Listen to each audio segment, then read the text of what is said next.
Parks and good morning, everybody.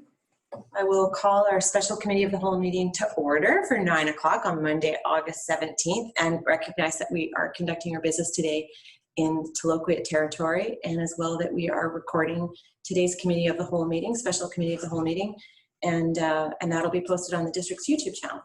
So first of all, I will ask for a motion to adopt the agenda, please. So moved.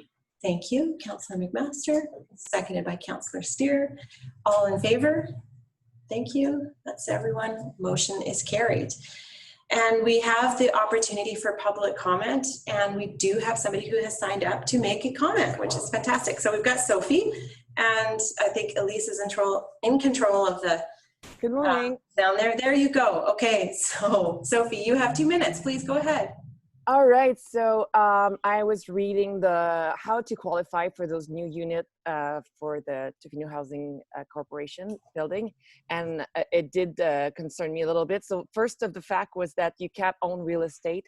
So we all know that in order to one day be able to afford a house in Tofino, you got to start somewhere small. So if I was to purchase a $20,000 lot somewhere like around the island, I would not qualify to purchase, just in order like to invest my money. I would not be able to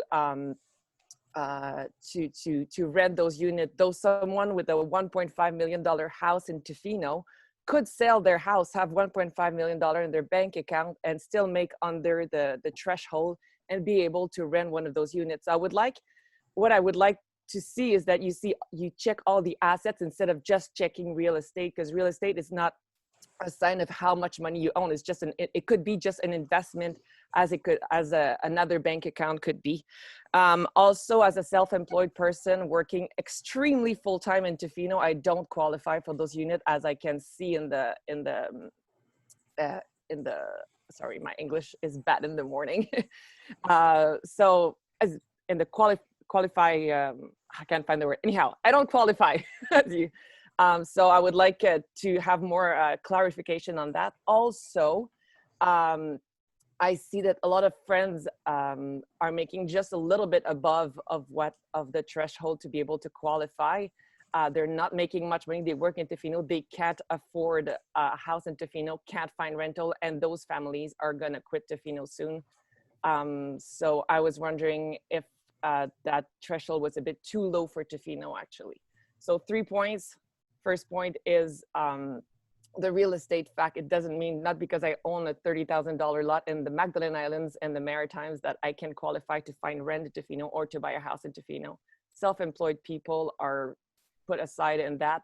And third point is the threshold, that a couple will most likely make more than $90,000 a year in Tofino, but they can't find rental, they can't buy a house, they're gonna quit and go somewhere else. And I know by fact at least five couples that I know that are quitting Tofino if they don't find something soon. Thank you. Thanks very much, Sophie, and certainly invite you to stay and watch the rest of the meeting, but it is being recorded in case you can't hang out all morning. Totally understand, so thank you. Okay, so what we're going to do now is move to Ian, and we have 2 hours today, and I think maybe the best way to do this is to have Ian make the presentation, and then we'll just take questions as we go along and see how that goes and move through the materials. Is everybody okay with that? Yeah. Okay, great. All right. So Ian, it is over to you, and we are joined today by Robert and Robin as well from Catalyst Community Developments, and that gives us the opportunity for a great discussion. So yeah, and committee of the whole, so we are a little less formal here today, and we're not doing any decision making, so I welcome all of your questions. I'm sure I'll have my own too. So Ian is going to screen share, I think. Yes, hopefully through the power of technology, this all works.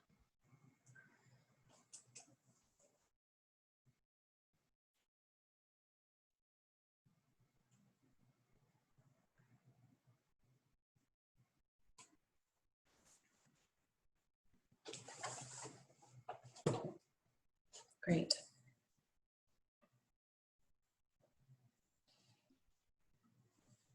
So I think the presentation's up on screen for everybody. Hopefully you can hear me okay. Please maybe Josie, it's going to be difficult for me, or I should say Mayor Osborne, it's going to be difficult for me to see who's asking or who wants to ask a question. So if you just interrupt me, that would be fantastic. Sure will. Okay. Thank you for making the time for us today. I think with the letter that it wrote in, I think it's obvious the timeliness of this. Our timelines have gotten a little bit crunched here in the last number of months. COVID was certainly one of the drivers there. The second was the process involved with rezoning the site that just concluded last week, as well as then a funding announcement from BC Housing a few months ago with a deadline of September 4th for the application for action-ready projects. We would like to apply to and think we have a really good chance of getting some funding under. So that is the context. What I want to cover today is the DL-114, its development structure, how this is all being set up under the auspices of THC, a memorandum of understanding that we are going to request that council endorse and then subsequently sign along with THC and Catalyst in advance of September 4th. Looking at how this whole development structure fits together, called it the capital plan. It's really the funding strategy. I know there's been some discussion when the housing agreement was presented to council. The THC board has subsequently had a discussion about it. So I'm bringing it forward for discussion today. And then the same thing with the Gateway 1-bedroom unit sale. We've discussed this before, and bringing it back for a bit more discussion, including, in part, what Sophie was just talking about around what are the right restrictions or lack thereof for both DL-114, but then also for Gateway. So this is this site in subdivision format. So this is the proposed subdivision plan where we have 5 new lots created and a new public road being dedicated out of the DL-114 land base. The remainder stays as the remainder lots of the area all around, as well as further to the east and the south. That will remain owned by the District of Tofino, and we are expecting, based on how the process has gone to date, that these 5 lots will be transferred to the Tofino Housing Corporation. We've worked with Catalyst Community Development Society to sort of think through what would be the first of these 2 buildings to be constructed. Have landed on phase A being the lot 2 site, which is 35 units, and that's for a few reasons. One is it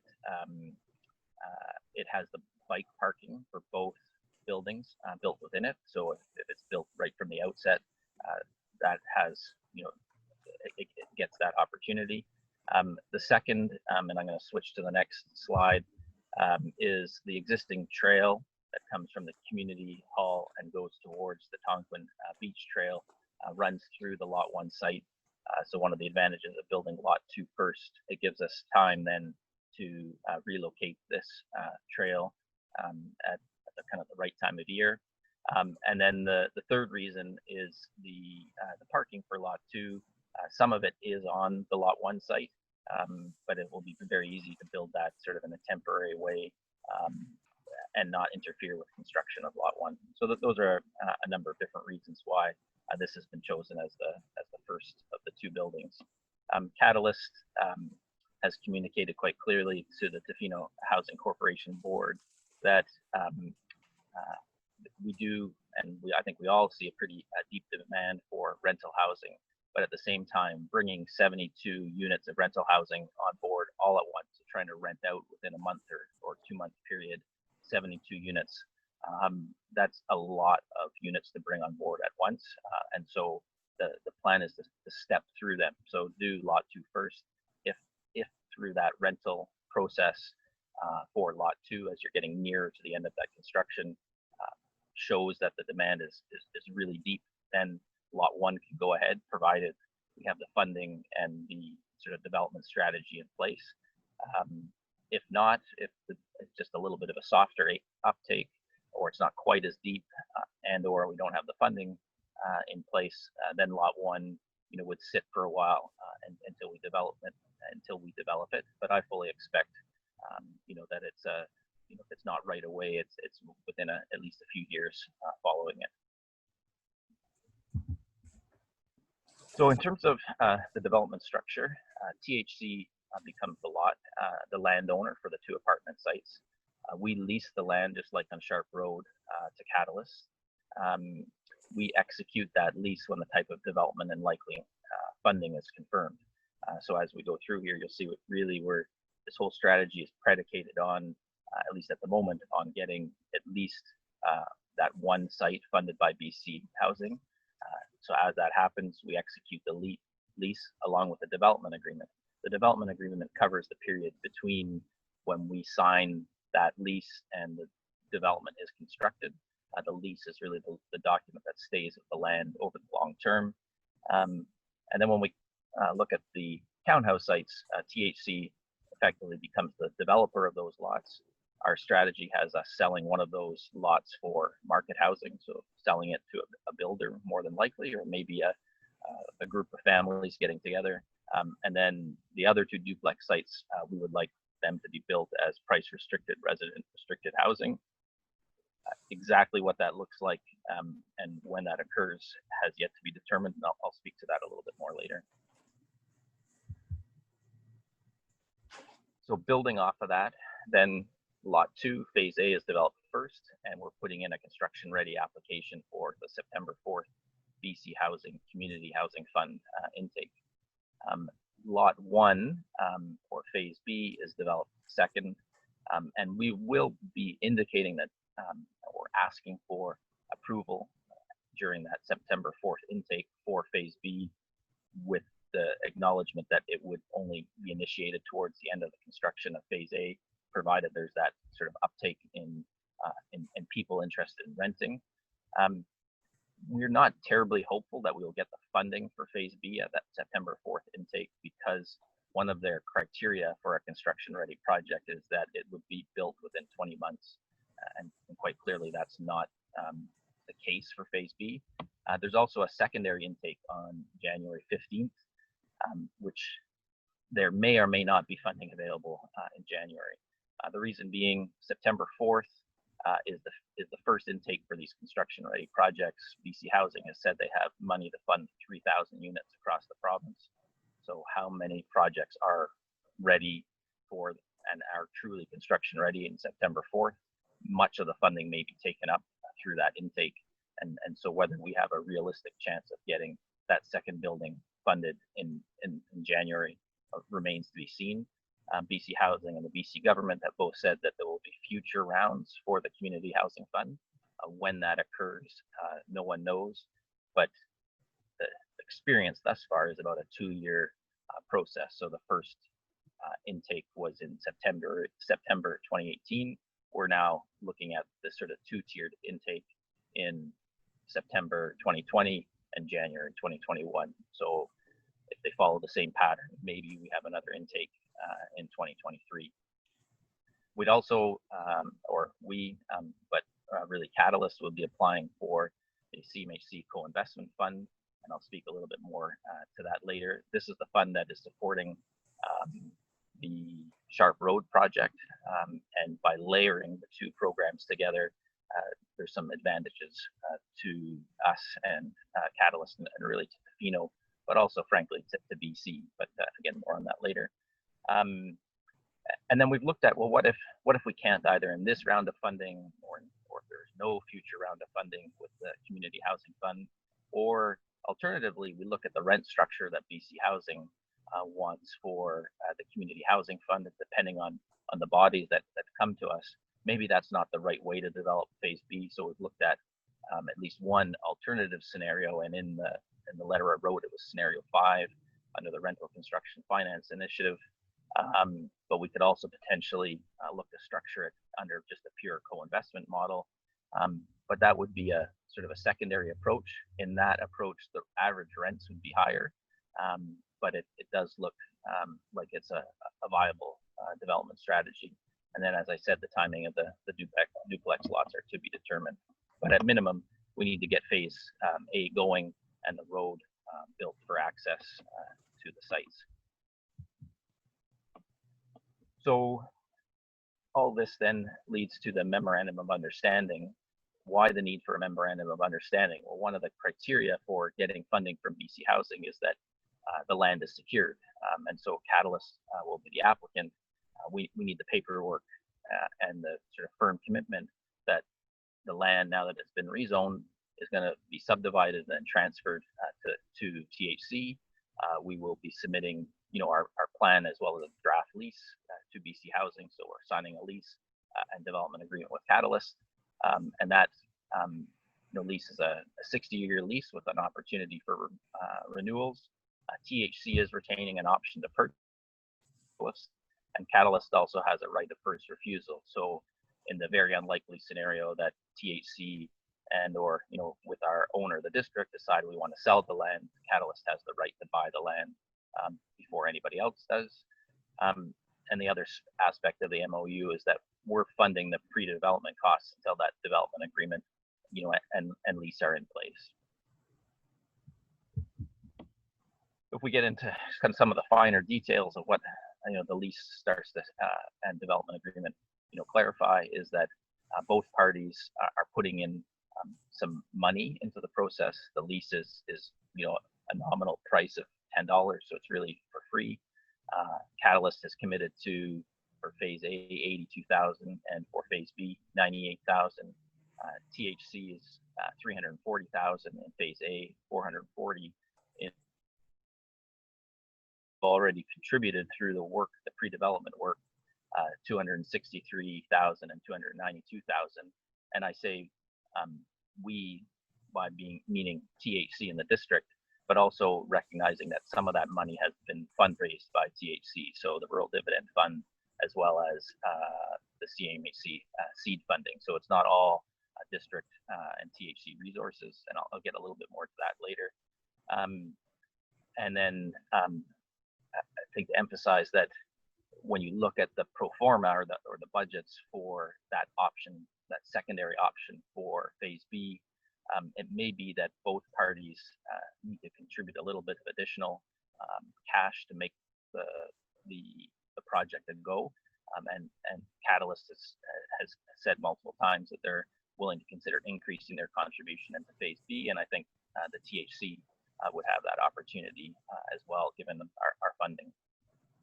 The other part of this is the BC Housing PDF loan, so the pre-development funding loan that we received for some of our work, and that currently is secured by a guarantee by the district, but it really needs to roll into the overall project.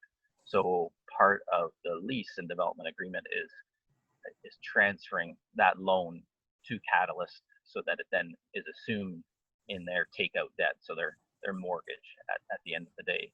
And so that's split between phase B by slightly different numbers given size of those projects. And then the other thing is this option to purchase, and following off of a model we agreed to through Sharp Road. In this case, though, the THC and district are putting sort of proportionally more into this project in terms of finances than Catalyst. So we've agreed to a different sharing in the earned value or the equity that the project is gaining over the long term. And it's not just purely on a numbers thing. It's not just how much money we put in versus how much money Catalyst has put in, but there's some recognition that we went out and sought a partner with experience and a partner who's willing to take on the really significant risk of constructing these buildings, doing a good job of that, doing a good job of operating it. So that's part of the value proposition that is part of this process. So I think that might be just a good point to stop and see if there are any questions, any areas that need some clarification, and then I can go on to talking a bit more about the capital plan and the money aspect of it. Great, thank you, Ian. Any questions so far?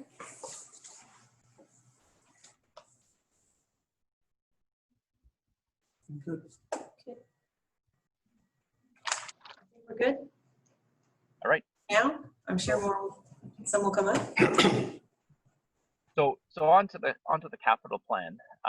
So really, what I wanted to emphasize is three different aspects. One is what we're doing is combining, local contributions. So that is both what the district and THC are sort of putting into this, as well as Catalyst as the nonprofit housing provider. I recognize that Catalyst isn't, in air quotes, a local organization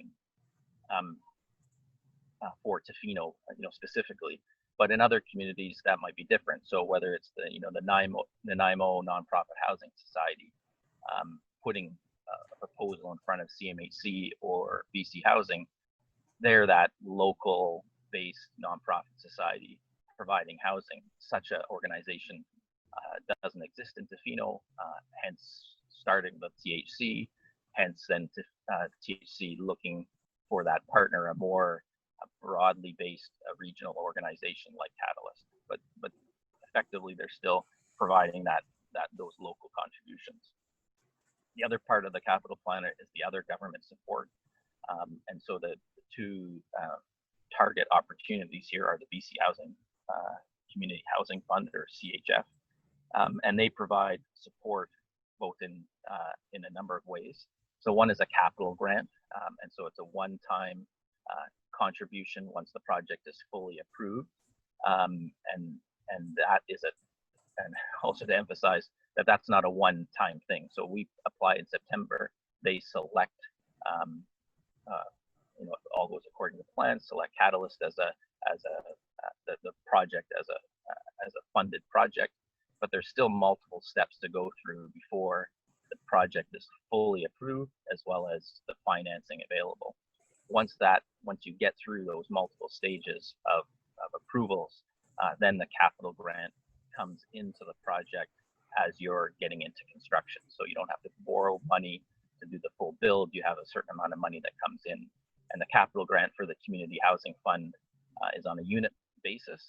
And so you see in the materials I provided for phase B, I think it's about 3.6 million in capital grant, and phase A is about 3.6, 3.7 million. Phase B is about 4 million, and so that's a big, substantial contribution at the beginning. The other part of the program is BC Housing also provides pretty good low interest financing, so better than we could get by going to the banks or credit unions. And then they also have an operational subsidy, and what does that mean? So an operational subsidy is money that they pay on a monthly basis to allow the operator to balance their budget. So to be able to afford the mortgage, you have rents coming in, but you have your costs. So you have your mortgage costs as well as your operating costs. And BC Housing approves your operating budget. They understand the kind of rent structure you have, and the operational subsidy helps bridge any gap in that money. And then the other thing the operational subsidy does is there are a number of units in the community housing fund that are flex to people's income. So it helps to cover any potential shortfalls from having a pool of people who are making less money, or maybe something is happening to a number of the residents that's making their income go down, which means the rents are going down, which means it makes it harder to pay the mortgage. Not all affordable housing projects have an operational subsidy. This program does. The CMHC co-investment program, they don't give very much in capital grants, but the big benefit from co-investment is that they have extremely low interest rates as well as long amortization financing. So you can finance over a 50-year mortgage, and their interest rates currently, I think they're taking out around 1%, just over 1%. And even as interest rates climb, it'll still be well below market financing, or what you and I have access to, or commercial properties and private developers have access to. That said, the RCFI program that we're talking about also is trying to stimulate both in the private and nonprofit sector more rental housing construction, and they're giving out some pretty good financing even to private interests at the moment, although I have heard it's increasingly hard to get that money. And then the third part of the capital plan is financing the new road. So the road is a fairly substantial cost. It has come in lower than we had expected, which is great. And I say it has come in. We're still at that estimating period of the phase, so we would obviously have to go through the tender. And I know council and Tofino's had a poor recent experience with that with the wastewater treatment plant.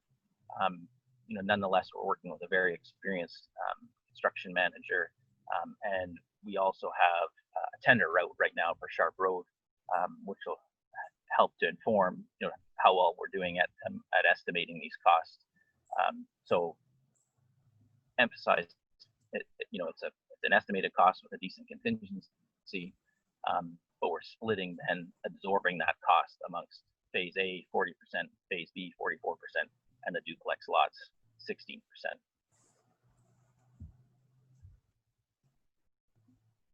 So this is a little schematic I came up with that for me is quite helpful, and I shared it with the THC board and got at least a little bit of positive feedback on it. Just to try to understand that there are, for us, a lot of moving parts. And it starts here on the left, which is, the mix of costs that go into coming up with the total capital budget. So the most substantial portion is our construction costs, but we have development management, and that's the role in part that I'm playing, in part that Catalyst is playing. But every project has that, whether it's a private or a nonprofit entity, has that development manager or developer who's doing quite a bit of work to make this happen. You have legal and financing costs, so the financing costs would be your interest on your construction loan, so the period during when you're constructing. Soft costs, so that's all your engineers and architects, energy modelers, surveyors, environmental specialists. You have your fees and taxes, building permit fees, rezoning fees, and then you also have some GST you have to take care of, development cost charges. Typically, you have land in a development project that that is one of your costs to you. To note that a long-term landowner has some advantage because their land costs are sort of foregone. Somebody moving to town and buying land, the price is higher. And then in the typical development, you have profit. So if you look at where we sit, our bundle, our capital construction cost bundle for a nonprofit housing provider is smaller than a private developer might be facing, depending on the scenario. So no land costs, no profit required, as well as really tight attention to detail around trying to keep the costs down. So some potential savings on all of these aspects by being a nonprofit housing provider.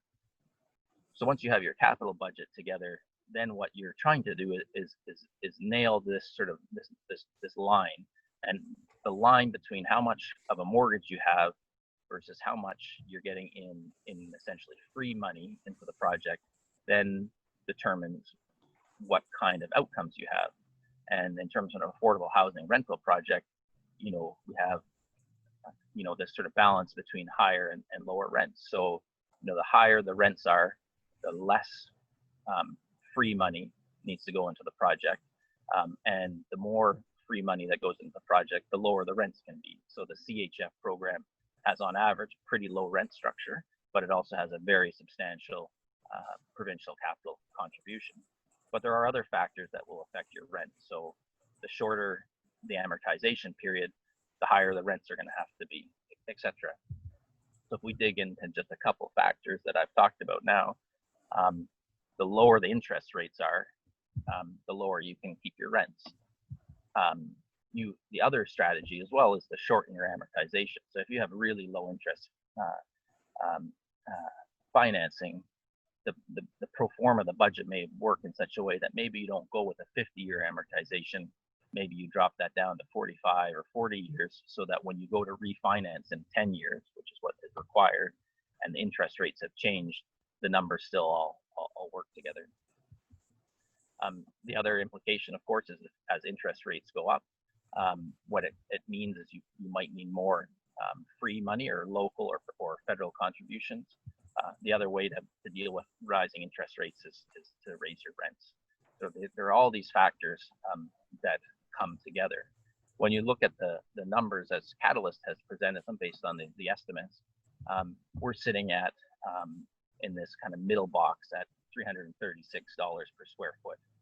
At the public hearing, we had a gentleman stand up and talk about a local Tofino private development at $500 a square foot once you factor in profit and all their costs. I don't know if that is a true number, but it certainly drew my attention because I knew that we weren't nearly at that kind of cost profile. And before someone jumps in and say, well, what if you added in all those private costs? I've done that. So looked at, well, if we didn't have a DCC waiver for 50%, as well as we had to pay for the land, we're only up to about $352 per square foot. So those contributions make an important but modest difference over the whole budget. Then if you layer in these additional grants, so if, sort of the best case scenario that we're talking about, which is the money and the land that the district and the THC are putting into this project, as well as the much more substantial provincial and federal contributions, we're now down to $183 per square foot. So, and that's the amount that we then need to cover in long-term debt. And the result is we're able to, I keep saying we, but Catalyst is able then to provide some very good rent structures and a range of affordability.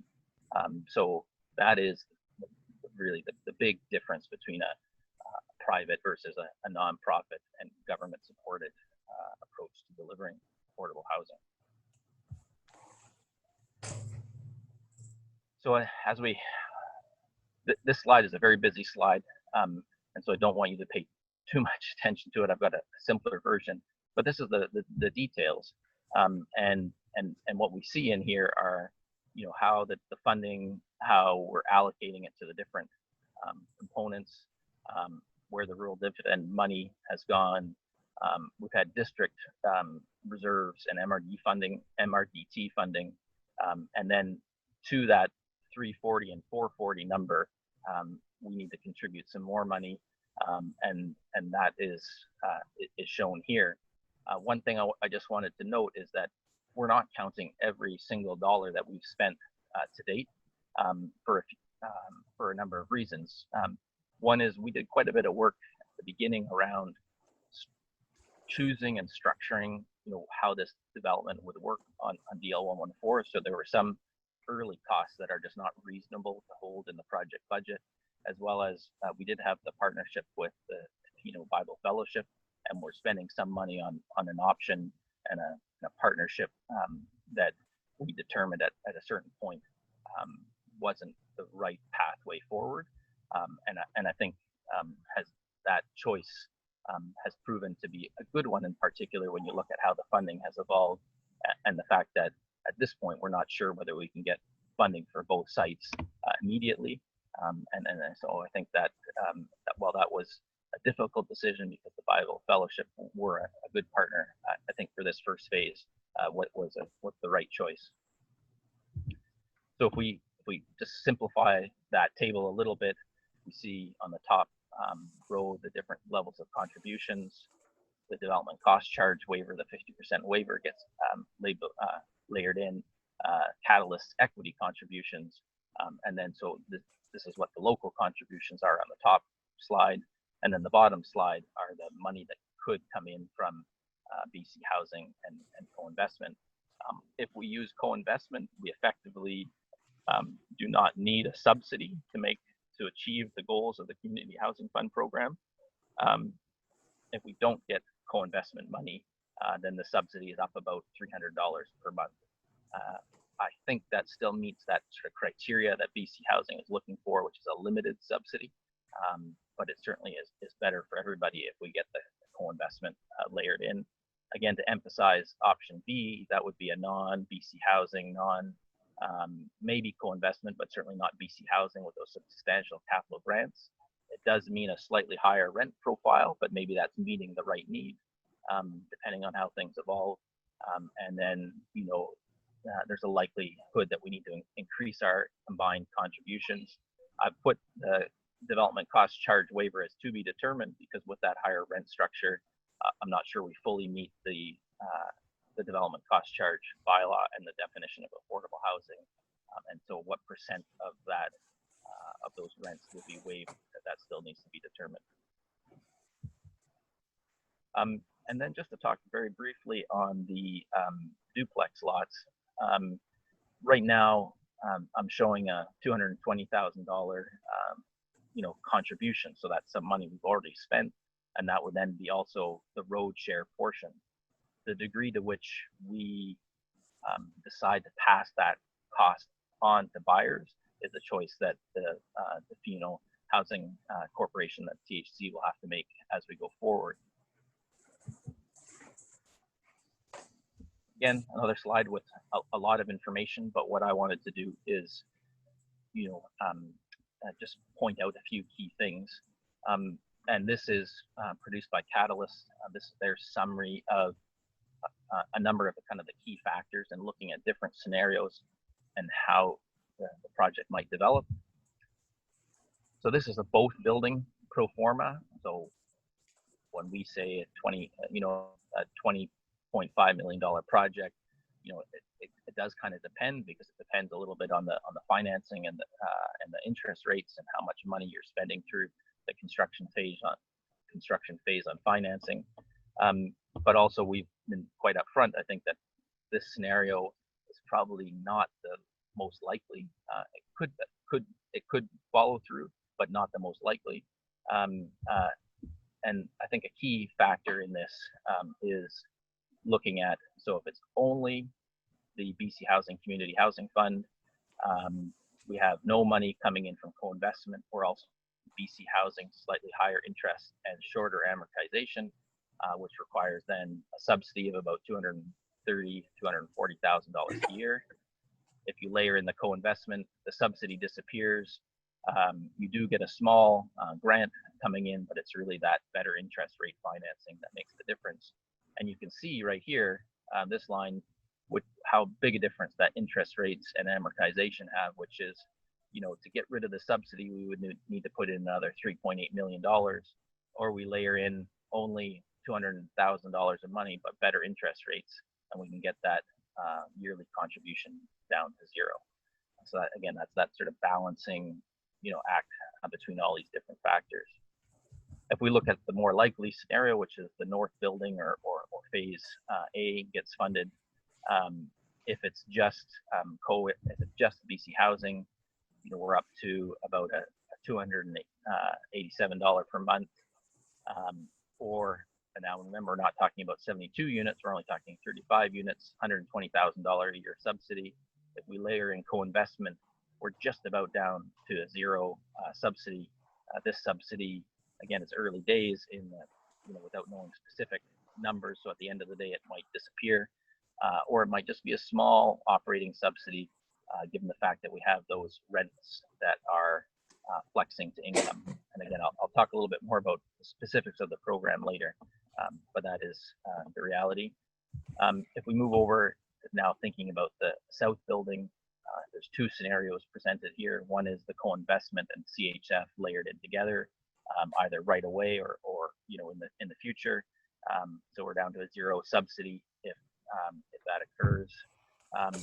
But then if we're looking at the RCFI approach, given the current budgeting, we're suggesting needing about another 65, 70,000 in equity to make the numbers work. And those are with rents that are just at or just under the housing agreement rent. So we're at a higher average rent profile to make the project work.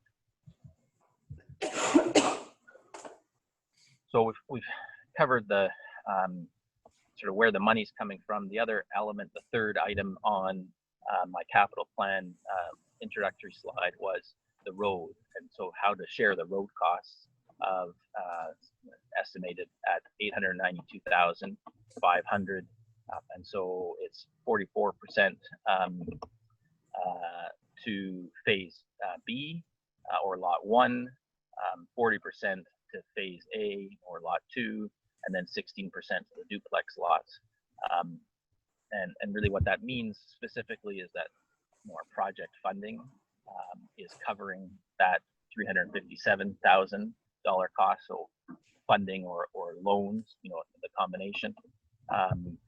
The $138,000 we would cover through that sale of one of the duplex lots, but we will probably need we may need a bridge loan to actually have the money on hand to put into the project. And then just under $400,000 for phase B.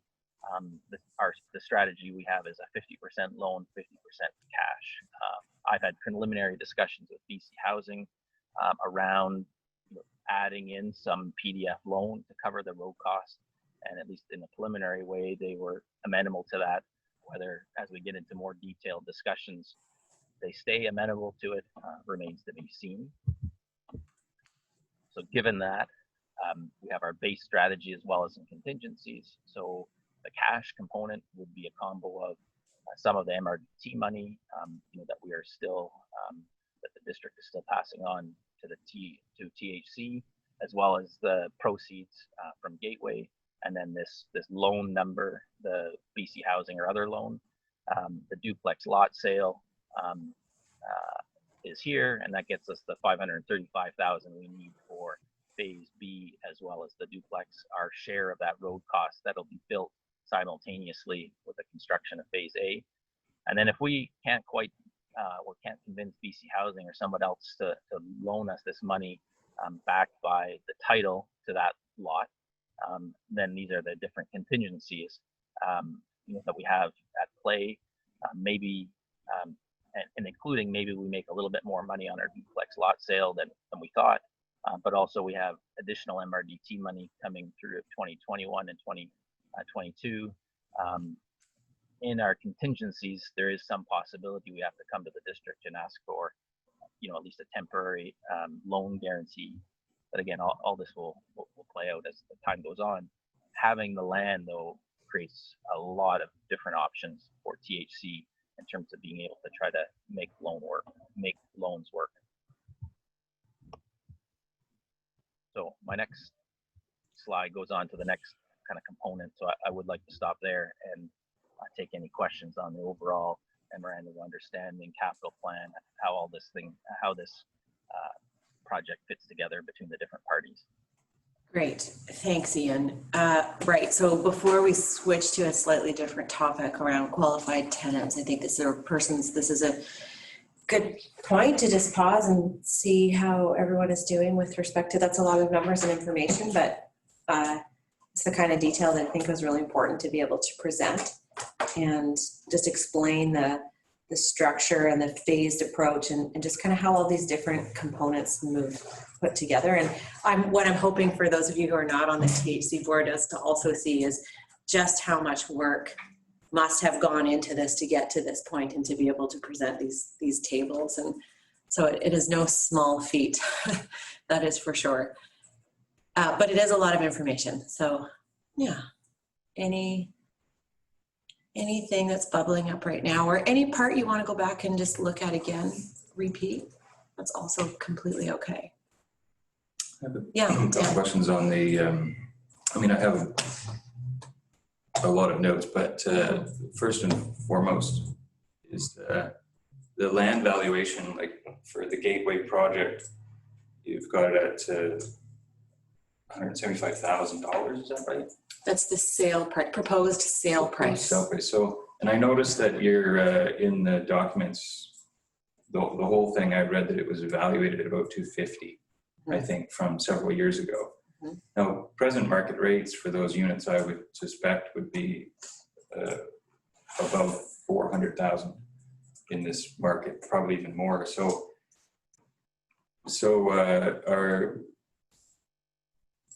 why would we sell that? I mean, that's a price restricted unit. I suspect the Gateway proposal to sell that is price restricted, I imagine.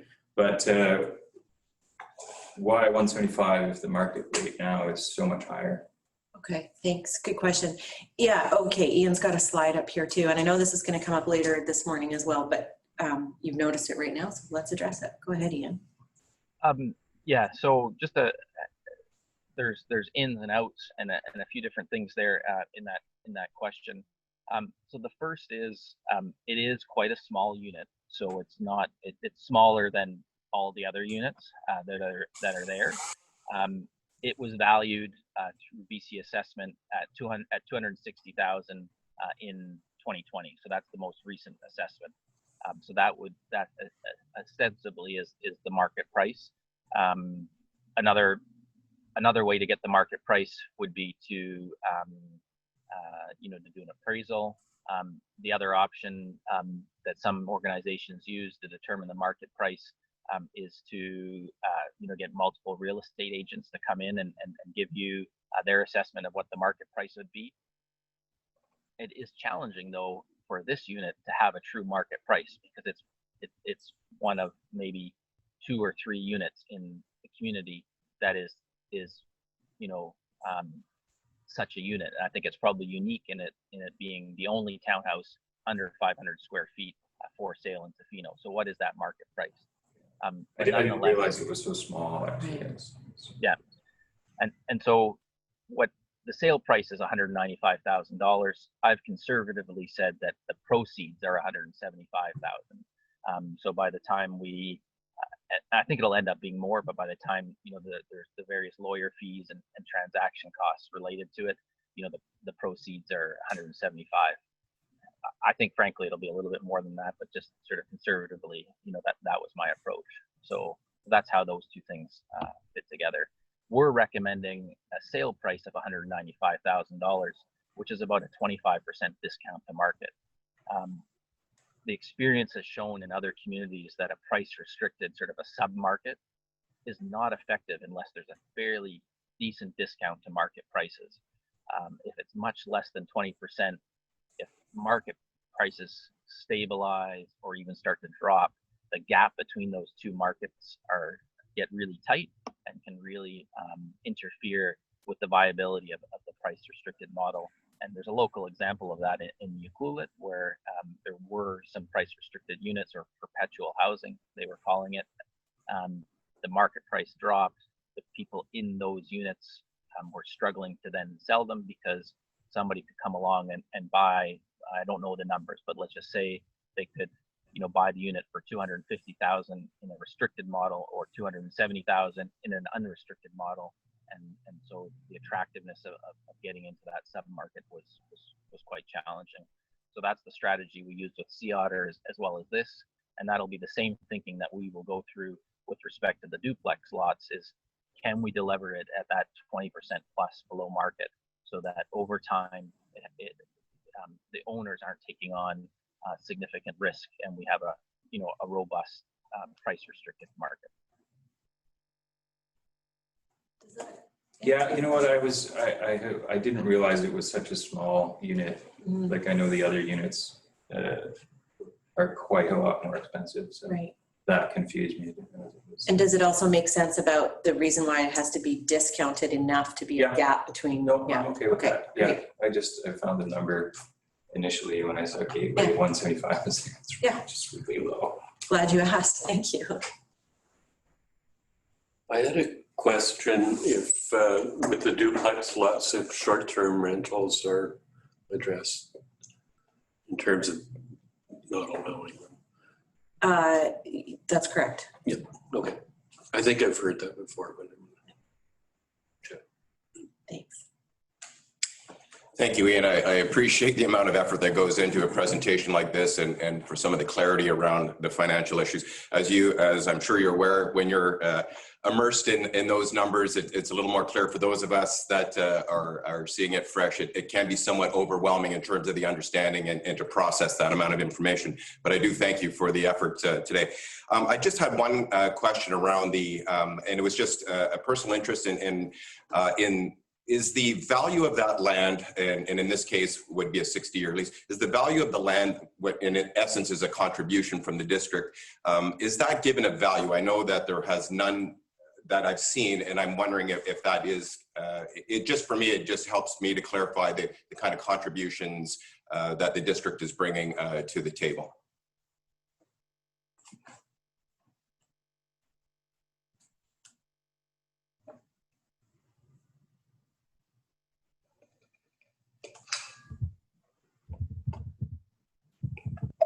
So gone back to here to answer the question. So it is making, you know, a real contribution in terms of what it does to the link to lower rents. But in terms of the information I've presented today, it hasn't been itemized as a local contribution. That said, when we put in, you know, the total budgets to BC Housing and CMHC, it is certainly a component of that local contribution. So it is valued. We haven't done an appraisal on the lots that will be created, so I don't know 100%, you know, what that value is. So it is making a contribution, but I'm not counting it today, so to speak. And in part because, you know, THC, so it's a cost foregone to the project, but we're still retaining the ownership. So we're not actually transferring that land, you know, to Catalyst, and we're retaining this option to purchase. And we're not then going to be purchasing land. We'll just be purchasing, if we did make that choice, the building. So it's a split answer. Hope that was helpful. To a certain degree, yes, and I suspect that the transfer of the lands will help in the acquisition of the loans and other guarantees that that the project would need to move forward. Exactly. Thank you. I get a question further to that. Ian, yeah, thanks for all this. What is the value of the whole parcel being transferred to THC? What is that value at? I don't know. I made a bit of an educated guess at about that each of those lots is valued maybe as much as 700,000, but I'm not sure they'd be that much. I don't know, Robert Brown or Robin Petrie are on the phone, whether you have a bit of a guess on the value of those lands now that they're rezoned. Yeah, I can maybe just, I think it would be valuable to look at putting a number against that. And we would typically do that when we're lodging the application to BC Housing, so that they have an idea of what that land contribution is worth. Basing it, that one of the challenges is that because this land isn't subdivided, there's no BC assessment that you can typically go to and look at, because it's all currently assessed as one lot, the DL 114. But extrapolating from the Sharp Road assessment, which, if you recall, was 420,000, that's for a building that can develop 14 units, albeit in a townhouse format. So I think Ian's estimate in the realm of, you know, 750 to 800 or so per apartment lot is probably a realistic ballpark at this point, just to give you a kind of order of magnitude. So you'd be looking at about somewhere in the range of 1.5 million to 1.8, somewhere probably in that range. But I think we'll do some work to further assess that. And but that's a pretty good working number to be going with at this point. And then you would add on top of that the value of the duplex lots, which again, sort of in their kind of more raw format, without them being serviced, without access. You know, how much are those lands valued? You know, maybe it's 150, 200,000 per lot. Those lots are not being contributed into this transaction, right? Into the lease transaction.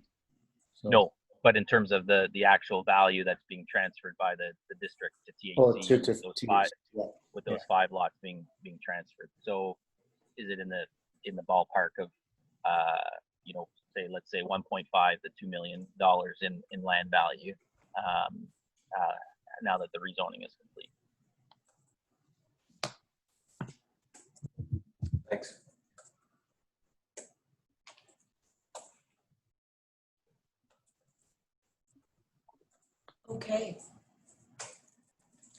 Good to go to the next section and discussion.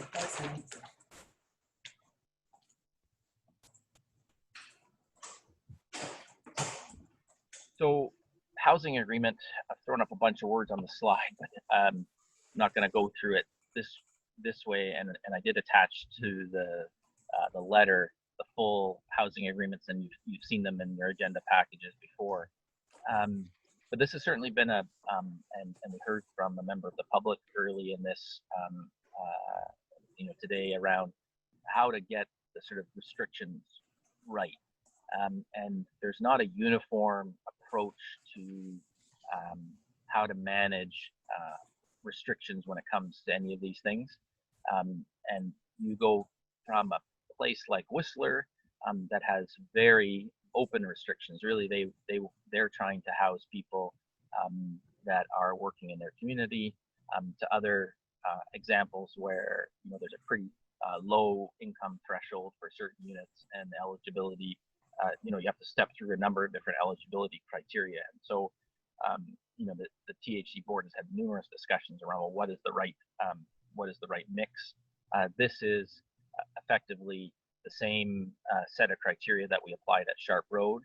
So really recognizing that it's district resources and its subsidiary, the Tofino Housing Corporation, trying to achieve its purpose, which is providing housing to district residents and people working in the district.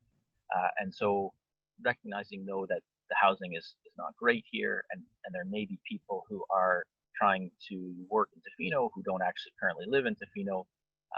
We arrived at, you need to have lived for 2 of the last 3 years, in the region. So whether that's somebody living in Ucluelet, working in Tofino, or living in Port Alberni and working in Tofino, has been working full time. And the question around a self-employed individual, the definition of full time in the housing agreement includes the fact that you can be self-employed. So anyone self-employed would not be excluded, from this program. You don't own, other real estate property. We didn't try to get into the issue of other assets.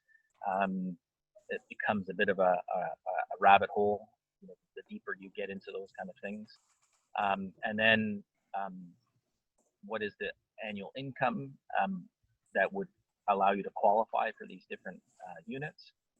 And in part, that's trying to do 2 things. One is, they're take a kind of a target market of who's eligible for these, so that if there is excess demand for these units, there's not somebody, who is, only making, $38,000, and they learn that the studio unit has been rented to somebody, making $90,000.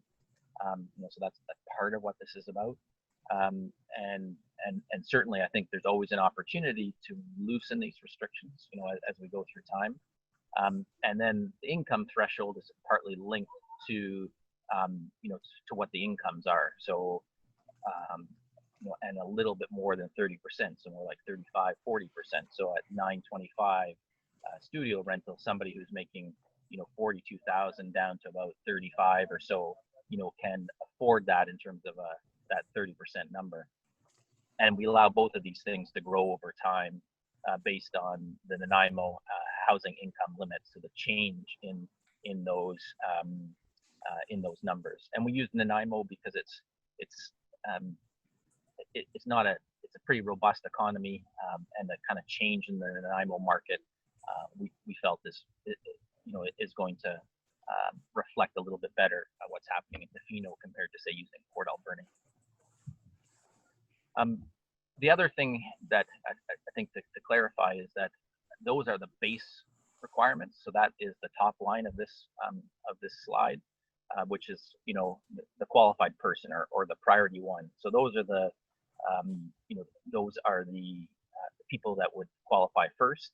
If there aren't enough of these type of people, then you step through a number of different elements, and you see that the priority 2 folks, there are no income requirements. Really, we're focused then on people, living and working in the region and working in Tofino. Priority 3 would be more new arrivals, people living in the region. Priority 4 are really people who don't have that same kind of tie to Tofino, but have some income challenges, whether they are living in District or Fort Alberni, and so that's who would qualify. And then ultimately, there's an anyone else category, which ensures that there are no vacant units. And so I know this is in part why this is on the table today is well, what is there another category that should be added really to that priority 1 category? And we came up with this as a draft definition for an essential worker. So really, if we added this in, we would say that these 2 elements don't apply to living in the region or working full time, for an essential worker, to allow recruitment of that person, to the community. And I'll come back to this definition in just a second. But also what I wanted to emphasize is that the way the housing agreement is written is that, we have this qualified person definition that has no income requirements. And then if it weren't for any other restrictions by affordable housing funders, we would step through, this table. That said, if we get housing money from BC Housing, we won't be able to apply a no income criteria because their funding is linked to income. And so this next slide then, and it was included in your package, shows how the community housing fund is structured. So 20% of the units are deep subsidy units, 50% are rent geared to income. So that's flexed to 30% of people's income. And then 30% are affordable market. And so these different income thresholds would apply. To qualify for these deep subsidy units, you need to be on income assistance or basic old age security and guaranteed income supplement, or be working but making an equivalent income, to that. So that's 20,000 or less. If you're going to make it into a rent geared to income, these would be the income thresholds, and I've used here the Nanaimo housing income limits. We might negotiate or have a slightly different number with BC Housing at the end of the day, when it comes to these numbers, but that's to be determined. And then the third category are the affordable market rents. I've used the housing agreement rents here. They could be slightly different at the end of the day, but their thresholds for that are currently 74,000 and 113,000. So if we're talking about an essential worker layered into the community housing fund program, I suspect we're talking about them renting one of the affordable market units, and these would be the income thresholds that they would have to meet, to fit this criteria. The one caveat certainly is an individual worker who's making $74,000 is on, maybe gets housed in a 2-bedroom unit, but there's always considerations of occupancy standards and overhousing people in these government-supported projects. So that detail, and then come back to, does it make sense to add something like this to the housing agreement? And I'll stop there for discussion and questions. Great, thank you. So I'm sure there's discussion about this, and so we should discuss it. And again, just coming back to what Ian said at the beginning there, we do need to apply some kind of framework. We know we can't be all things to all people, and so 2 ways of going about this are, first of all, having a definition, and so obviously that will be really important with an agreement with BC Housing, if that's the way that it is funded in the end, which we all hope so, but also that there is a kind of a prioritized or tiered system that enables others to slot in as the priorities are first met. So I will stop there, and maybe Ian, you could go back to the first slide that just shows the yeah, exactly. Yeah, I think here. Well, sure, let's start here. Okay. Tom. Yeah. Perfect. Once again, thank you, Ian. And I'd heard recently a quote about this is not just throwing spaghetti at the wall, that a lot of thought has gone into this. And I take that into consideration and appreciate that there has been a lot of thought that has gone into this. And for me, I recognize that the intent of the project was to house a particular sector of the working market here. And I respect the clarity around that vision right from the beginning of this project. However, I do have to point out that some of my concerns stem around that there potentially could be some of the vulnerable sectors that I think are kind of one of my concerns, is that they may be left out in some format here. And I'm just wondering if you know, through this housing agreement, and this clarification has been great, if it somehow we will be able to address, and I think if I'm reading it correctly, there are provisions within this to address certain of those deep subsidy markets that probably concern me the most. And, you know, there are a few details in there that I think has been explained well here, but I do want to bring it up onto the table that that is one of the concerns, and I want to ensure that at least that small component, and I know we cannot address all of the sectors, that we cannot house everybody we wish to house, and we have been very clear about the vision putting forward. And when we look at this housing agreement, that at least, and I can see that there is some effort being put into at least a percentage that will be almost reserved in a sense for some of those deeper subsidies. And I hope we can work towards this agreement to ensure that that is somehow cemented within that agreement.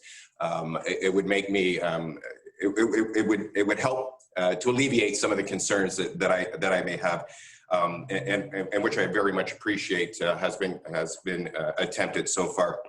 There was just one little small thing within the agreement itself that where it talks about, and I know there are provisions for it, and right at the qualified person at the 1-year full-time employment. And I don't know if it's appropriate to or an offer of full-time employment in the region, and there's a very specific example that has come up recently in professional life. A physical therapist who was offered, you know, based on a lot of this, they would have been disqualified, but they did have a offer of full-time. They couldn't take it for all the reasons we're here today, because they could not find a place to live in our community. And I'm just wondering if that having an offer of full-time employment it would be appropriate to be having in that. It's just a small little tweak, and I don't even know if it's relevant or not.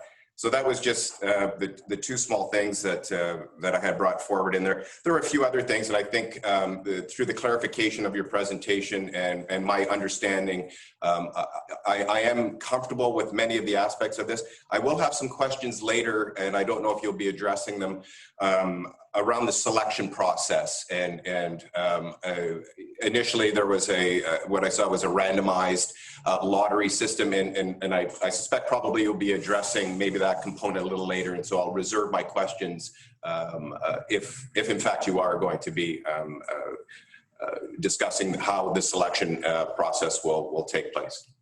Thank you. So I can tackle each of those questions. I didn't intend to get into the details of the selection process, but it is as itemized in the Sharp Road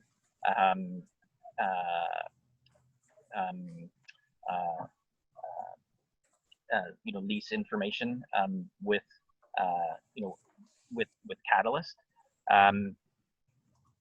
But I can take additional questions on that. But basically, the philosophy is when these buildings first open up, we have some kind of application period. You then get, you meet these criteria. So really, looking, that we're meeting, the qualified person criteria, assuming that for the 35 units, there's 45, 50 people or more that meet those criteria. They're then, ranked, or there's a random process to rank them, and then they're filling the housing. At the same time, there's also a balance, because it's not just purely about that ranking. There's these different categories of units, as well as different sized units. So it's not a pure ranking. If 35 of the let's say 40, the first 40 applicants, are almost all single people, there's only certain units that those fit into. So you will have to delve down into some of these other priority areas potentially for, you know, the bigger units. Same thing with if the opposite is true. So, you know, there's some process of room matching that Catalyst, you know, will go through. So, but everything else, you know, being equal, it's these qualified people. You asked about, I think it was a physiotherapist or healthcare professional. Yes, they could qualify if there aren't people who are higher priority, and they would qualify under this third priority. So this working in Tofino, that includes someone who's moving to the community to work, would fit in here under, you know, under priority 3. So yes, they would be out of luck if the units were all full with these higher priority candidates, and that's the choice, you know, we have made to date in terms of how to set this up. The other question you had was about, you know, those folks who are in sort of desperate need of housing, a bit more, almost, you know, on the verge of homelessness or for a variety of different reasons, you know, on fixed income. And I had pointed out this slide here, which talks about these deep subsidy units. And so the housing agreement is written in a way that the BC housing criteria will supersede these aspects of the housing agreement. And so those people would be eligible for these 20% units. If we don't get community housing fund funding, which I think is quite unlikely at this point, but if we didn't, the Housing Corporation and Catalyst do not have the ability to deliver rents at this level unless we get that capital grant that would be partnered with the housing fund as a supplement. And, you know, so that's $3.6 million. That helps to be able to deliver rents at these levels. And without those, without that size of capital grant, we cannot deliver those. So the housing agreement is really written in a way that is the sort of the base case around what the THC and Catalyst can provide, the kind of funding that we're expecting, and then the BC housing criteria supersede it, as we have to meet their program requirements to be eligible for that money. I hope that answer helps. It does, and I think just a bit of a follow-up, and I guess the area that, I mean, and I'll play the devil's advocate in a sense that with maximum allowable rents, that there, you know, if I was to look at it, there might be an incentive to look towards those that could meet that threshold or pay up to that maximum. And I just want to make sure that in terms of the selection process and the prioritization process, that, you know, that is not the main component that would be involved in that selection process in there. And that's why I was just wanting some clarification on how we will select those that will ultimately take those variety of units that will be offered. Understanding also, and thank you for the clarification of that, the BC housing will supersede this, and I think we're all hopefully very confident that that will be the case, that we will have that funding, and that deep subsidy unit will be available. And my question would be that, what is it, 20%? And this is my ignorance, would be 20% of those units potentially have that ability. So of the 35 or 37 units, 20% of those would be available for that type of deep subsidy. Correct. Okay. Yeah, Correct. and maybe, Ian, one thing you could add to that is the discussion we had at the board meeting the other day around, you know, what happens if who is out there and available to rent doesn't quite meet the ratios that BC Housing would impose on the project. So let's imagine a scenario under which there simply aren't 20% of the units can't be filled by persons who meet the requirements that BC Housing wants with respect to income. So I'll answer that question first, and then I'll go back to the question. I think it's Councillor Steer asking the question about the, you know, sort of a motivation to kind of maximize rents.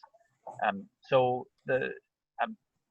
let's imagine what 20% of 35 is 7 units, so that there aren't 7 people who qualify for one of these units. What happens then? Well, after a month or so of it being vacant, you would then go to BC Housing and saying, that need's not there in the community. There aren't any other tenants, and then it'd likely get bumped up into this, rent geared to income category. This category, the onus on the operators, the onus on Catalyst, is to make the the rents average out at a certain value. So part of the process is selecting tenants, if you're talking about average rents, that allow them to hit that average number.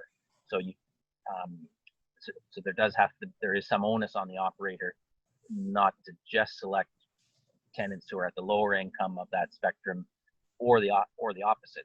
You're trying to hit that average point.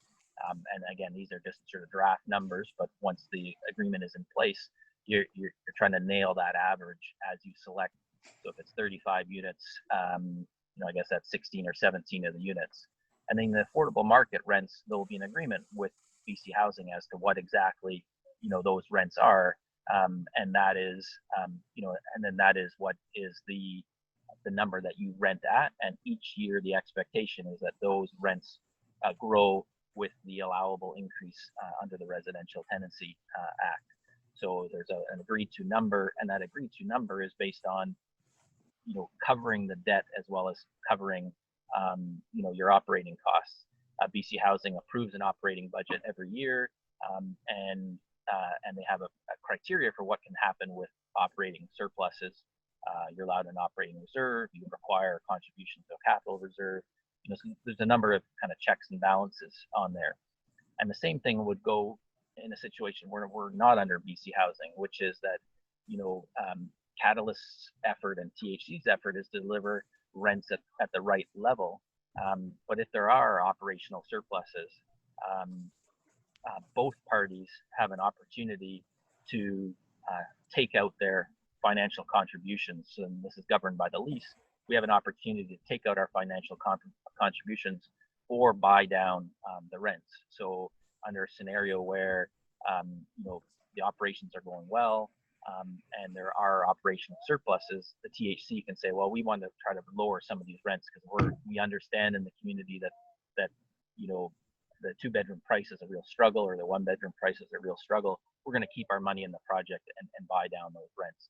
So there isn't a built-in motivation for Catalyst just to maximize rents. They're not, THC and Catalyst share kind of equally in that opportunity to take out the money.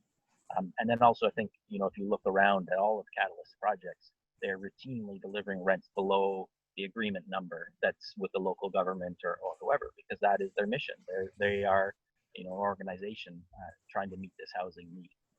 So there's many checks and balances, but also not the motivation to, given the structure of it, there's just no way that there's a built-in motivation to maximize rents. And we have, as THC, a significant monitoring process, as well as an ability then to influence what rents are in future years, if that were ever to occur, which there's no evidence that will, but if it did, there's a fail-safe there built in.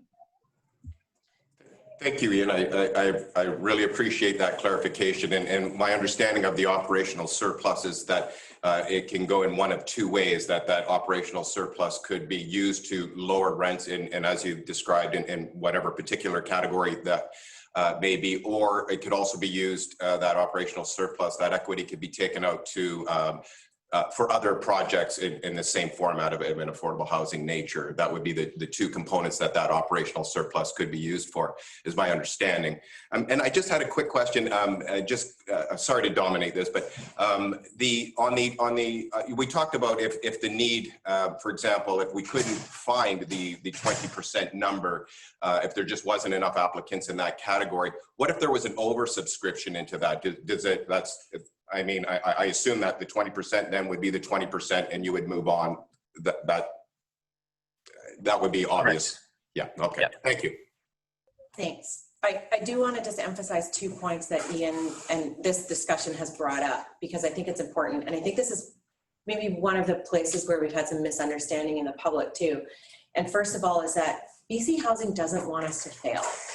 And so if there aren't enough people to fit one of those categories and it needs to be renegotiated and discussed, that will happen. It has happened in other places. So I think that's important. It's not, units aren't going to be left empty for months and months because there's not enough people to fit into that category. At the same time, this would be our first housing project that is done this way.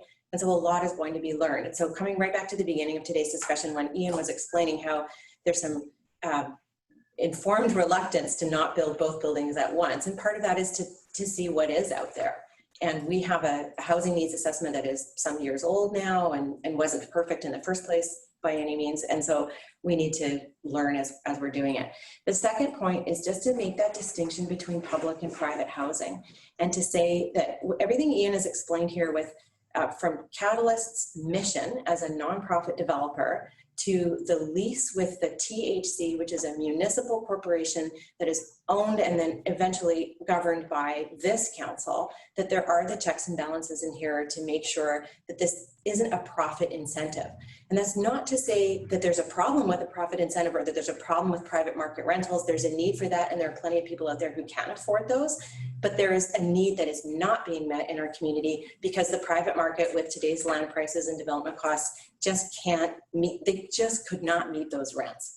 And so that's why it's really important to have this relationship between the municipal government, the land that's being used, the cash that's being put in so far, and through the THC and Catalyst. And I know the more and more we talk about this and the more openly we talk about this and the more people who will listen to us, hopefully this will be better understood. And, you know, in 5 or 10 years, I think it'll be much, much better understood, but I just thought it was worth emphasizing. So, Dan, please go ahead. Yeah. Thanks, Ian. This helps. I think you might have clarified a couple of my questions already. One was on full-time employment. I didn't read in the articles in this that would include self-employed. So that's the self-employed aspect is going to be written in this rental agreement. Yes. So I'm just looking up the. I don't know. I don't think you can see what I'm doing on my screen.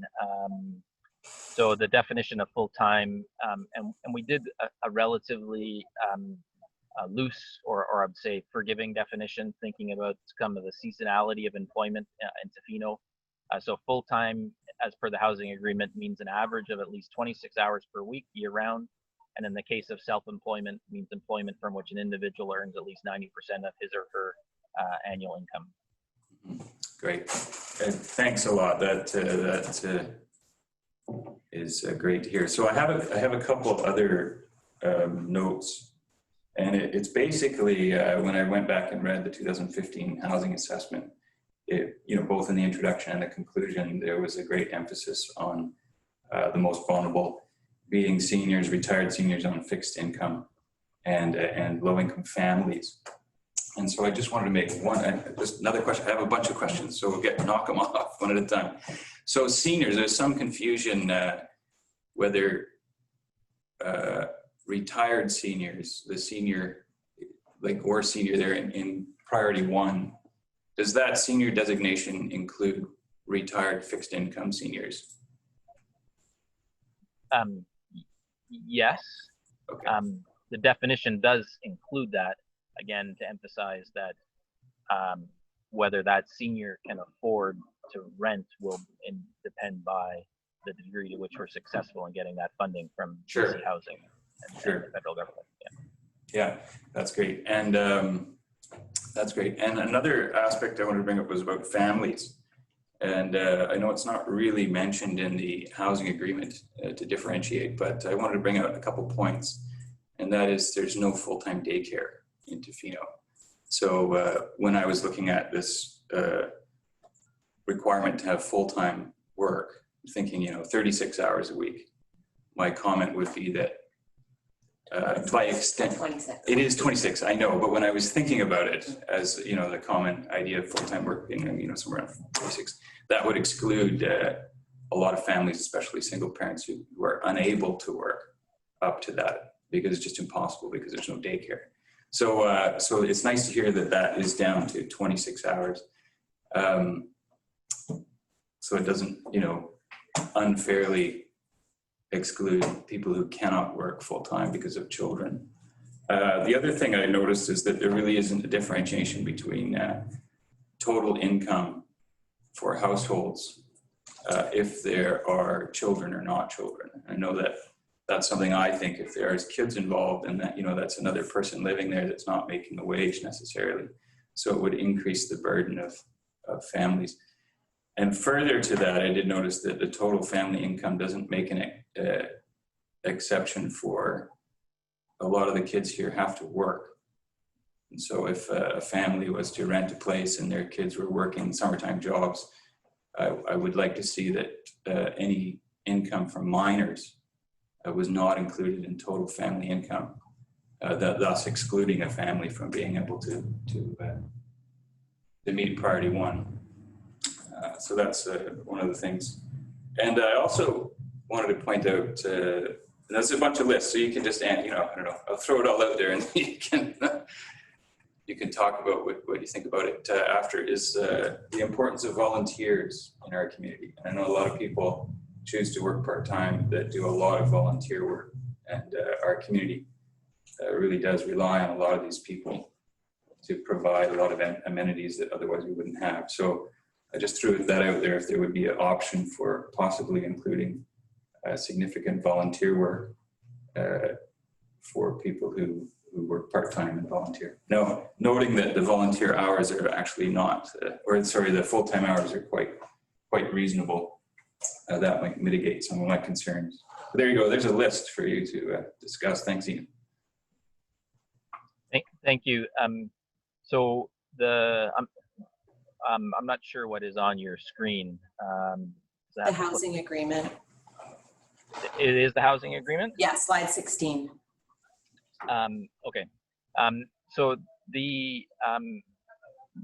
a few points there. One is gross annual income, and the housing agreement means total before tax income of all adults 19 years and older living in the affordable rental housing unit. So, you know, in that regard, your question around minors and their income, it would not count. Okay.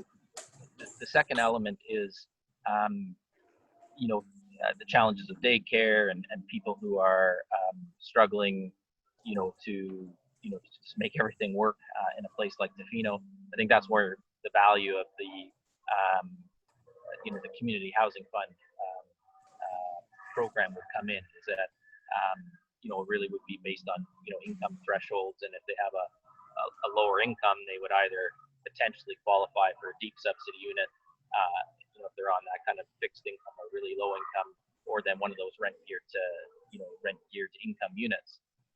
Those larger units, the 2 and the 3 bedrooms, are, you know, reserved for those different family makeups. You know, that's the real target, you know, for those units. And so that is the, you know, that is the advantage. In terms of volunteerism, you know, people are not excluded, you know, because they volunteer. And like I said, with the community housing fund, you know, it's going to supersede some of those, you know, those priority, you know, criteria, you know, as we go through. But I guess the question would be, in say a rent geared income unit, if you were, if there was some way that somebody wasn't qualifying for that unit because they were a volunteer rather than the worker, but those units do sort of presuppose that, you know, there's a certain amount of you know, work happening so that you can, you know, you can afford those units. So I don't think the scenario you're playing, you know, you're suggesting would mean someone is not gonna qualify, you know, to rent in these projects. Yeah, really, my concern was when I was thinking of full-time work as being X amount, and I think it's quite a bit lower when I was reading through than I expected. So that does help a lot. It wasn't full-time volunteer work. It was somebody's working, you know, a part-time job and then has a significant volunteer role in the community. But I think with the numbers that are being presented, that's totally possible and still fit into priority one. So.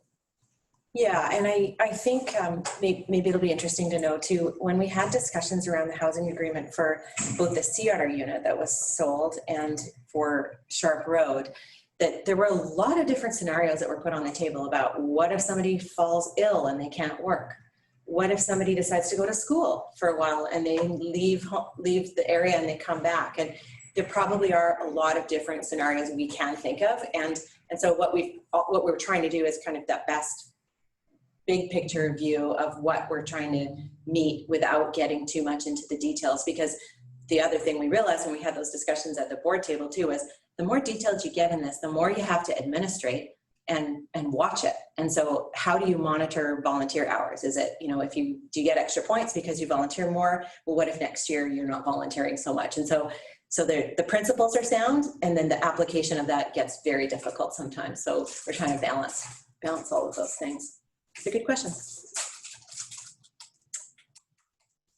My turn. Yes, and I'll just point out it's 10:30. I know we have Ian for another 15 minutes, but I think he does have to leave a little bit earlier than 11, so. I guess my question, I have a couple, but the thresholds, I understand were developed from looking at the Nanaimo model, or how were the thresholds developed, and then how will they be reviewed over time? Because obviously it'll have to go up as long as incomes are rising and so on. So yeah, how will the thresholds be reviewed over time, and who will do it? And that's my first question.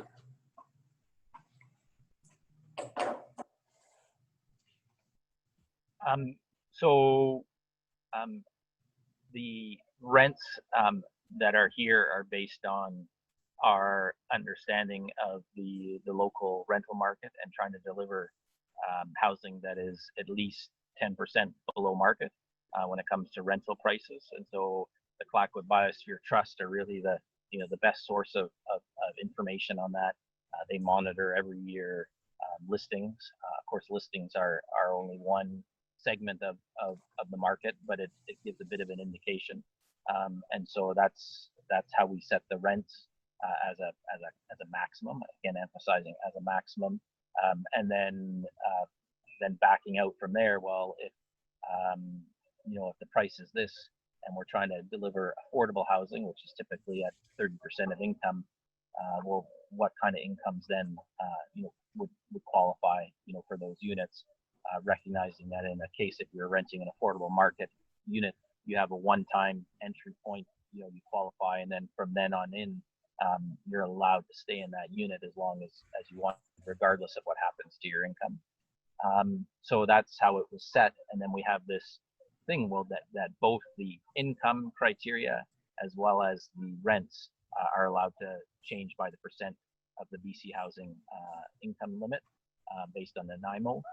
At the same time, the operator has to meet the residential tenancy branch criteria, and they set year after year what if that allowed rise in prices. So a responsible housing operator is always raising rents to keep up with inflation as time goes on.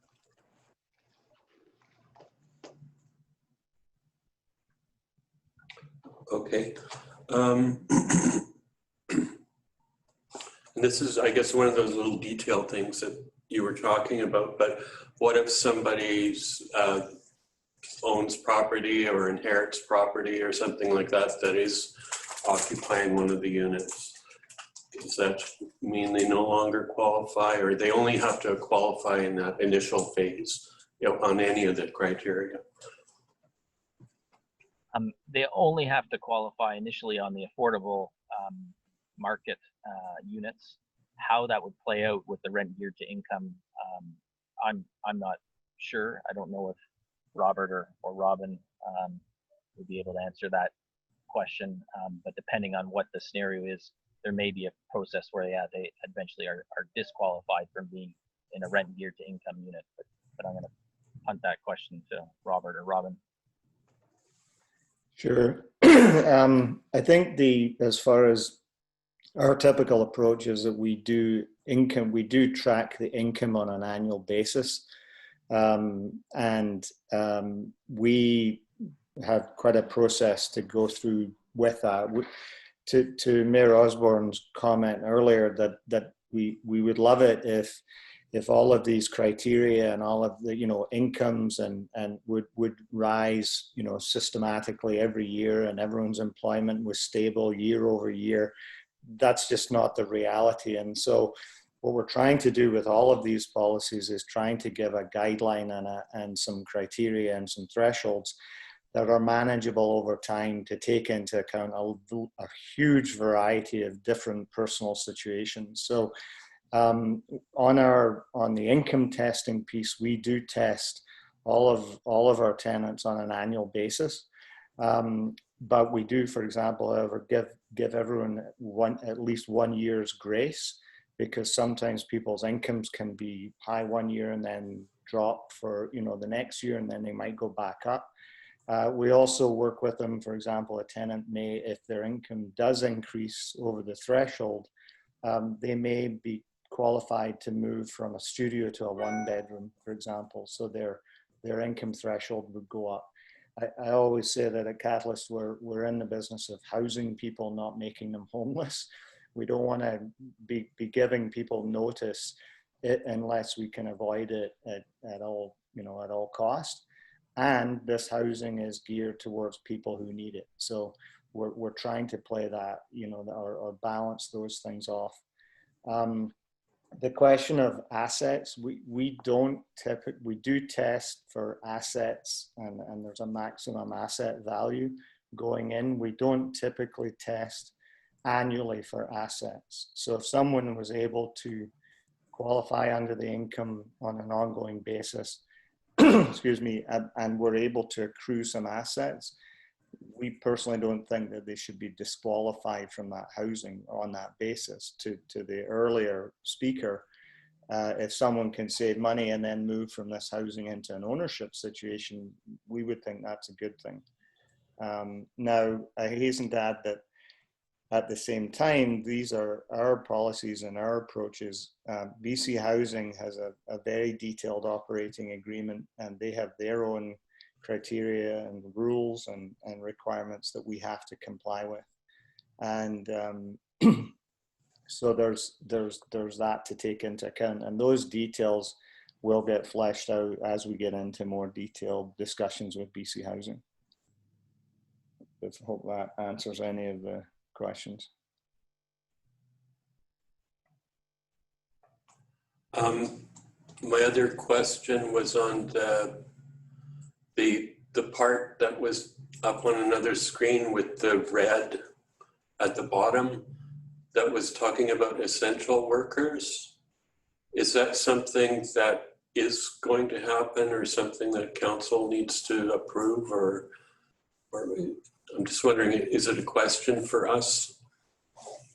It's certainly an opportunity to discuss. So when the housing agreement came to council and we didn't pass any readings, that in part was because of this discussion. Were we losing an opportunity to have people housed in our community who are part of making a complete community, but were coming in from the outside, like a mental health worker or a nurse or something else?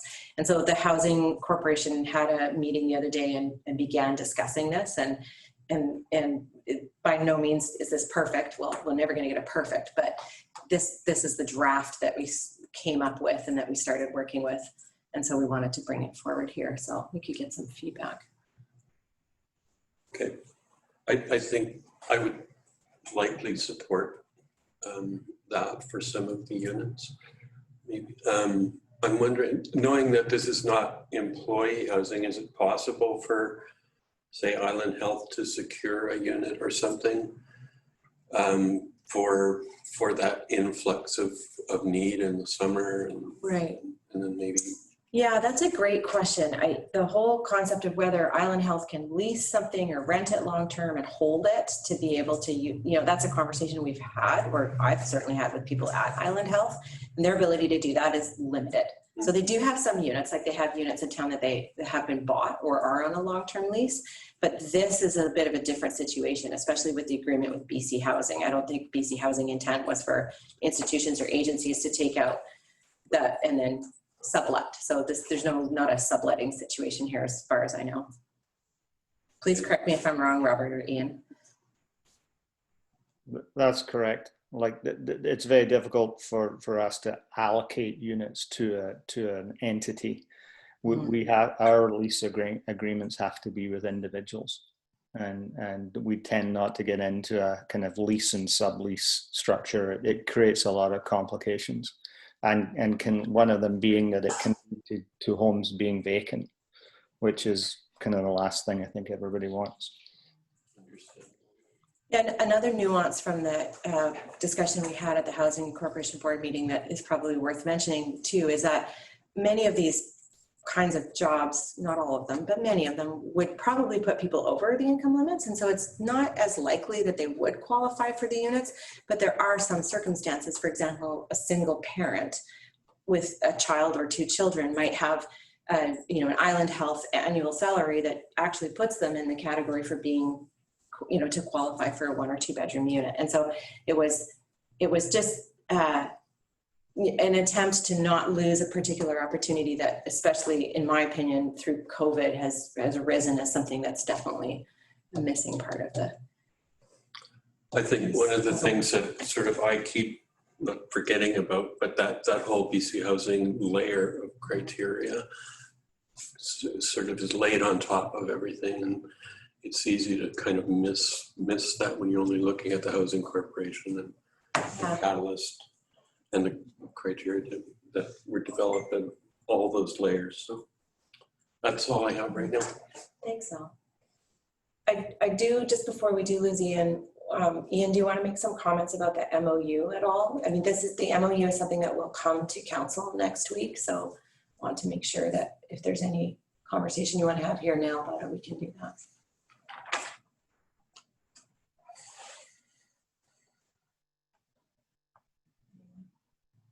Ian, anything you wanted to add? Did we lose Ian? I might have lost Ian. Oh, sorry, I was on mute. Can you hear me now? Yes, can hear you now. Yeah. So I'm transitioning from being on the computer to just on my phone because I have a water taxi to catch. What I was saying is that the memorandum of understanding is really the formalization, if that's the right word, of a. Are you guys still there? Yes. Now my computer. Yeah. Okay. Is the formalization of that transfer of the land to THC, and then THC signing a lease with Catalyst, so that land is secured, so to speak, for Catalyst as part of their application to BC Housing. And so hopefully this discussion today and the detail has given everyone the understanding of why that's so important, as well as the fact that THC is really that is operating on behalf of the district as its subsidiary to ensure that it has good agreements with Catalyst, and that we're creating these agreements that allow opt-outs, as well as we're signing them at the point in time that the THC board determines to be the right one, to ensure that the process moves forward effectively. That said, there are circumstances where as we did on Sharp Road, we signed a lease with Catalyst before we had secured CMHC funding. That allowed Catalyst to then get a over $400,000 loan to conclude the work necessary to then convince CMHC to give them co-investment funding and financing. So there are sometimes we have to be flexible with our timing on some of these things. Thank you, Ian. No, my top note was that I'm going to be supporting the request for the MOU and understand the expediency and the need to move this on.